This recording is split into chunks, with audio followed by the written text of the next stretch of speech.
Magpapatupad po ng bawas presyo sa mga produktong petrolyo ang kumpanyang Shell bukas ng madaling araw. Epektibo mamayang alas 12 ng hating gabi, magpapatupad ang Shell ng 80 sentimos na rollback sa kada litro ng gasolina. 65 sentimos naman ang tatapyasin sa presyo kada litro ng gasolina habang piso at 20 sentimos ang ibabawas sa presyo kada litro ng kerosene. Samantala, piso at 40 sentimos ang aalisin sa presyo ng kada litro ng regular gasoline.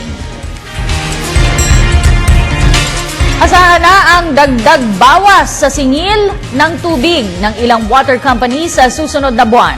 Nakatakdang magdagdag ng 8 centavos per cubic meter ang Manila Water Company dahil sa Japanese loan ng kumpanya at pagtaas ng yen kontra piso sa ikatlong yugto ngayong taon.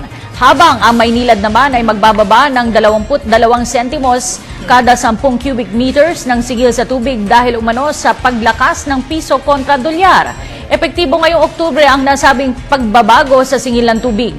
Ang pagbawas at pagdagdag sa singil ng tubig ay bunsod ng paggalaw ng piso at loan payments sa ibang bansa.